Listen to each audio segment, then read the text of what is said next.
Ankizy reto avery fa Mauriciana misy izy reto kay mpianatra dia aleo mba hanao présentation. Izy moa ny anaranao? Laura. Mafimafy fa Laura. Laura.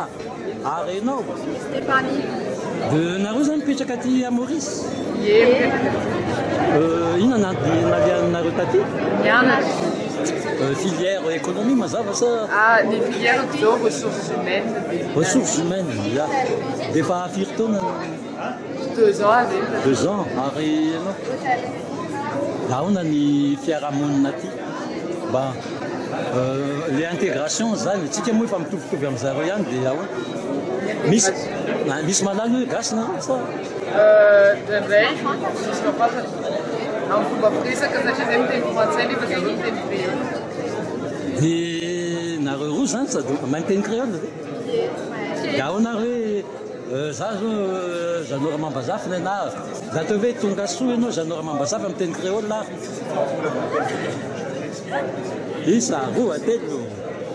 Bienvenue. Zay ve miteny créole? Allez pas ça, vraiment. En teny créole là.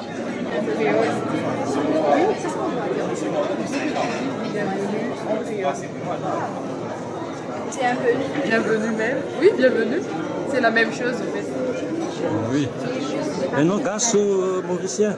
Oui, je suis de l'INFON de Madagascar et de Maurice. Pardon?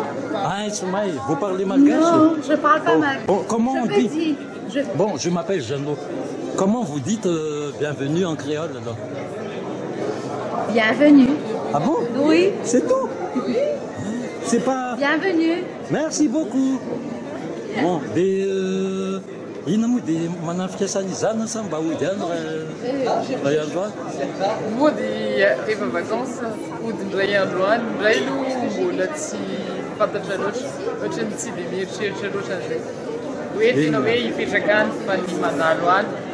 Fa ameko fanantenany ianao fa tsy pôkaty. Le filoha vaovao, filoha tanora avonina misy. Mihintsika fa ho paradisy Madagasikara. Tsy mbosa zao fa mihina fa ho paradisy Madagasikara tsoaky. Zay mihitsy koa ny anisany tena zavatra idrasanay aminazy, izay jeune aminazy hoe izay resaka zay hoe fanosorana Madagasikara zay mba hahafahanay miverina any sy mampiasa ny zavatra nianaranay taty au profit-ny Madagasikara. Sotra betsaka za moa Zanora Mambazafy dia hitanao amin'ny YouTube ty miaraka amin'ny satria miaraka amin'ny délégation présidentielle zay dia misy koa madagety.org. Eny tompo sotra indrindranao monsieur Jeannot. Miaro